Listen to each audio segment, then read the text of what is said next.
আমি আমার বোনকে সেভ করতে গিয়ে আমাকে একদম মাথার এইখানে মানে বাড়ি যখন দেয় আমি আসলে তখন মানে আমার সেন্স ছিল কিন্তু আমি আর সোজা হয়ে দাঁড়াতে পারতেছিলাম না। চাওয়া তো একটাই, আজকে মার খাইছি, কালকে সুস্থ হয়ে আবার কালকে যাব। কালকে আমি আবার যাব। যদি আজকে আমাকে রিলিজ করে দিত আমি হয়তো আজকেই চলে যেতাম, কিন্তু যেহেতু আজকে সম্ভব না, কালকে রিলিজ করে দিলে কালকে যদি আন্দোলন হয় কালকে আমি আবার যাব। কারণ যে দাবির জন্য মার খেয়েছি সেই দাবি তো আমি ছাড়বো না। আমার আব্বু আমাকে বারবার বলছে যে এই সব ছোটোখাটো বিষয় হইতেই থাকে, এগুলো কোনো বিষয় না। আমরা হচ্ছে রাজু ভাস্কর্য থেকে পদযাত্রা করে মানে ক্যাম্পাসটা প্রদক্ষিণ করার কথা ছিল। তো ওই সূত্রেই আমরা হচ্ছে আসতে থাকি। আস্তে আস্তে আমরা যখন হচ্ছে মানে রেজিস্ট্রার বিল্ডিং পর্যন্ত আসি তখন পর্যন্ত সব কিছু ঠিকঠাক ছিল। এরপরে হচ্ছে যখন আমরা সূর্য সেন হলের ক্যান্টিনের ওইখানে যাই, ঠিক ওই সময়টাতেই হচ্ছে একটা ভাইয়া আসতে থাকে, তার কান বেয়ে রক্ত পড়তে থাকে। তো ওই দৃশ্য দেখে একটা মেয়ে ওখানে সেন্সলেস হয়ে পড়ে যায়। তো ঠিক সেম টাইম ওই পাশ থেকে মানে একদম বৃষ্টির মতো হচ্ছে ইটের টুকরা ঢিল মারতে থাকে। তো যে মেয়েটা সেন্সলেস হয়ে পড়ে গেছে আমরা ওকে তুলতে যাই, অন্যরা সবাই পালায় যায়। এখন ওই মেয়েকে তুলতে গেছি, আমাদের পিঠের উপর সমানে হচ্ছে ইটের টুকরা এসে পড়তেছে। তো ওইখানে আমরা তিনজন ছিলাম, আমি, আমার ছোট বোন আর একটা ভাইয়া ছিল। তো ওই মেয়েটাকে ওই ভাইয়াটা কোলে নিয়ে আমাকে বলতেছিল যে আপু আপনি পালায় যান, কিন্তু ভাইয়াটা একা একা তুলতে পারতেছিল না ওই মেয়েটাকে। তো তখন হচ্ছে আমিও ওই মেয়েটাকে হচ্ছে মানে কোনো রকমে ধরে যাই, কিন্তু এত বেশি পিঠের মধ্যে পড়তেছিল মানে আর সোজা হয়ে যে দাঁড়াবো ওই এটা ছিল না। পরে ওই ভাইয়াটা মেয়েটাকে নিয়ে আগায় যে আমি এক জায়গায় বসে পড়ি, যে আমার পক্ষে আর মানে হাঁটা সম্ভবই হচ্ছে না।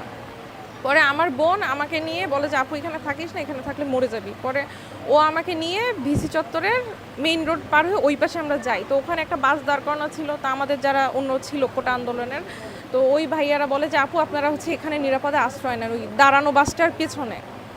আমরা সেখানে হচ্ছে তখন গিয়ে আশ্রয় নেই। আমাদের দুই পাশে ছিল ভাইয়ারা, আমরা মেয়েরা ছিলাম মাঝখানে। ঠিক এই মুহূর্তেই মানে সমানে তো ইটের ঢিল যখন ছুটতে থাকে তো তখনই সবাই বিচ্ছিন্ন হয়ে যায়। মানে একই সময় আমার বোন চিৎকার করতে থাকে যে আপু আমাকে মেরে ফেললো, আমাকে বাঁচা। তো আমি ওকে এভাবে জাপটে ধরতে যাই, ওকে জাপটে ধরতে গিয়ে দেখি যে একটা ভাইয়া ওইখানে হচ্ছে আরেকটা আপুর উপরে এভাবে পড়ে আছে, কারণ ওই আপুটা হচ্ছে পুরাটা মাটির উপর শোয়ানো, মানে ও সেন্সলেস। ওই আপুটাকে মারতেছিল, তাকে বাঁচানোর জন্য ওই ভাইয়াটা হচ্ছে ওই আপুর গায়ের উপর পড়ছে। সেই ভাইয়াটার রক্তই যে আমার গায়ের উপর লেগে আছে। সেই ভাইয়াটাকে মানে পুরা মাথা তার থেতলে গেছে বলা যায় ওই অবস্থায়। তো আমি আমার বোনকে সেভ করতে গিয়ে আমাকে একদম মাথার এইখানে মানে বাড়ি যখন দেয় আমি আসলে তখন মানে আমার সেন্স ছিল কিন্তু আমি আর সোজা হয়ে দাঁড়াতে পারতেছিলাম না। পরে অন্য ভাইয়ারা যখন বারবার রিকোয়েস্ট করতেছিল যে ভাই আমাদেরকে মারেন, আপুদেরকে কিছু করেন না, আপুদেরকে ছেড়ে দেন, আপুদেরকে কিছু করেন না, কিন্তু ওরা শোনে নাই। ওরা হচ্ছে ওই সমান তালে মারতেছিল। তো আমাকে যে দুইটা ভাইয়া রেস্কিউ করছে আমি সোজা হয়ে দাঁড়াতে পারতেছিলাম না। ওরা আমাকে কোনো রকমের পাজা কোলে নিয়ে উল্টা পাশে ছেঁচড়ে আমাকে হচ্ছে নিরাপদে নিয়ে যাওয়ার চেষ্টা করতেছিল। ওই ভাইয়া দুইটাকেও মানে সমানে মারতেছিল। আপনি ভিডিও দেখলে দেখবেন যে ওইখানে ওই ভাইয়াগুলো কাঁদতেছিল রীতিমতো যে আপুকে কিছু করেন না। ওই ভাইয়াগুলোকে মানে এমনভাবে মারছে তো ওরা হাঁটতে পারতেছিল না, কিন্তু কোনো রকমে আমাকে টেনে যখন নিয়ে গেছে তো ঢাকা ভার্সিটি ক্লাবের ওখানে নিয়ে যাওয়ার পরে অনেক রিকোয়েস্ট করে ওদের গেট খোলাইছে। ওরা গেট লক করা ছিল, গেট খোলানোর পরে ওখানে আমাকে ঢোকাইছে। তো তখন হচ্ছে আমার খুব শ্বাসকষ্ট হচ্ছিল, আমি মানে আমার সেন্সও ছিল না। তো ওই মুহূর্তে দেখলাম যে ওই ভাইয়া দুইটা হাঁটু ভেঙে বসে পড়ছে, মানে ওনাদেরও আর দাঁড়ানোর কোনো অবস্থা নেই।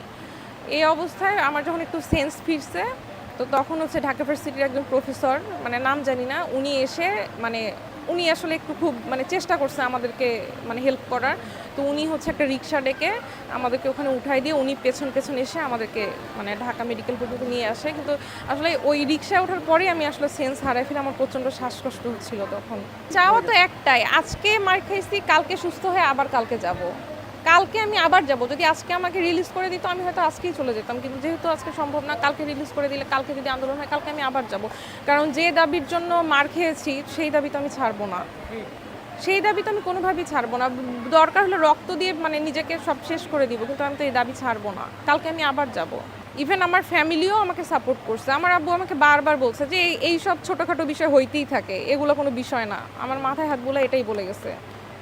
সে এটাই বলছে যে এগুলো কোনো বিষয় না। আমার বোন পায়ে এত আঘাত পেয়েছে, সে হাঁটতে পারতেছে না।